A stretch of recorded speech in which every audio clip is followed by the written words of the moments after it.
सोलापुरातून आता 160 किलोमीटर वेगाने धावणार रेल्वे गाड्या. सोलापूर पुणे प्रवास होणार 30 मिनिटांनी कमी. सोलापूर विभागात 4 पदरी लोहमार्गाचे काम सुरू. मध्य रेल्वेच्या सोलापूर विभागाने आर्थिक वर्ष 2025-26 मध्ये उल्लेखनीय कामगिरी नोंदवत सर्वच क्षेत्रात दमदार वाढ साधली आहे. प्रवासी वाहतूक, माल वाहतूक आणि तिकीट व्यतिरिक्त महसूल या प्रमुख घटकांमध्ये सातत्याने वाढ दिसून आली असून प्रवासी सुविधांमध्येही मोठ्या प्रमाणात सुधारणा करण्यात आल्या आहेत.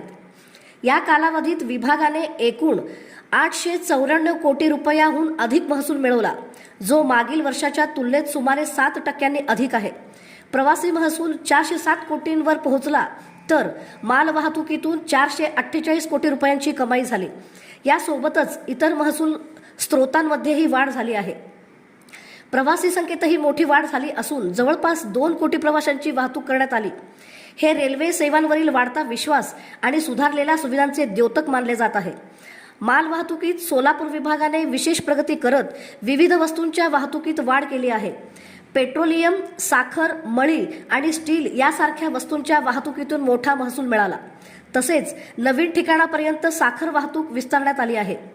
अमृत भारत स्थानक योजनेअंतर्गत 12 स्थानकांच्या विकासासाठी सुमारे 330 कोटी रुपयांचा खर्च मंजूर करण्यात आला आहे.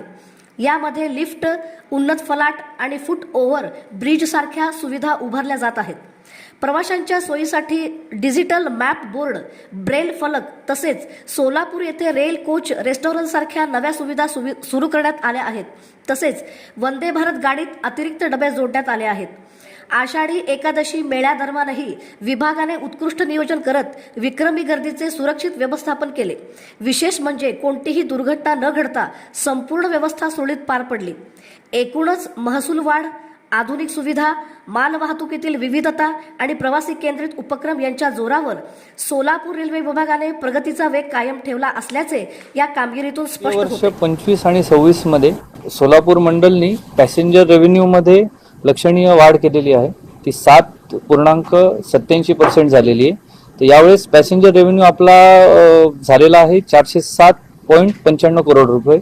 आणि तसंच गुड्स रेव्हेन्यू जो आहे तो गुड्स रेव्हेन्यू हा 6.31% वाढलेला आहे आणि in terms of million tonnes तो 22% वाढलेला आहे.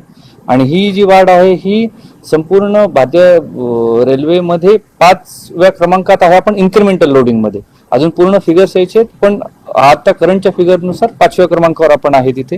तर त्याच्यात 5 जे इनिशिएटिव्ह आपण घेतले होते त्या इनिशिएटिव्हमुळे गुड्स वाढलेले आहे. त्यात पाकणीमध्ये जी आपली IOCL ची जी पाईपलाईन आलेली त्यानंतर जे पेट्रोलियमचं लोडिंग वाढलंय ते मोठ्या प्रमाणात वाढलंय. त्यानंतर मोलॅसिसची आपली लोडिंग यावेळेस ही जवळपास तिप्पट झालेली आहे मागच्या वर्षीपेक्षा. त्यानंतर क्लिंकर आणि शुगर ह्या 2 कमोडिटीजमध्ये पण लक्षणीय वाढ झालेली आहे आपल्याकडे.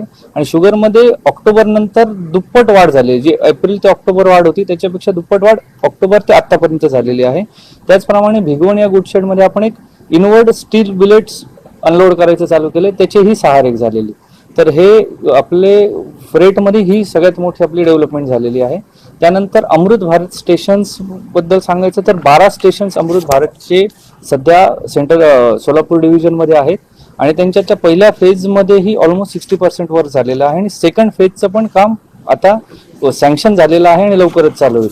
त्याचबरोबर सोलापूर मंडलमध्ये आपण 18 FOB सँक्शन झालेले आहेत. त्यातले 12 FOB हे 6 मीटर असतील आणि 3 मीटरचे आपले 6 FOB असतील. त्याचप्रमाणे हाय लेवल प्लॅटफॉर्मचे आपण छोट्या स्टेशन्सचे बरेच वर्क घेतलेले आहेत. तसेच पॅसेंजर अम्युनिटीजचे वर्क्स पण यात असणार आहे. त्यामुळे येत्या पुढच्या काळात पॅसेंजर अम्युनिटीजच्या बाबतीत सेंट्रल रेल्वे कडनं पूर्ण सहकार्य सोलापूर मंडळाला मिळत आहे. त्यानुसार आपलं काम हे पॅसेंजरसाठी सगळं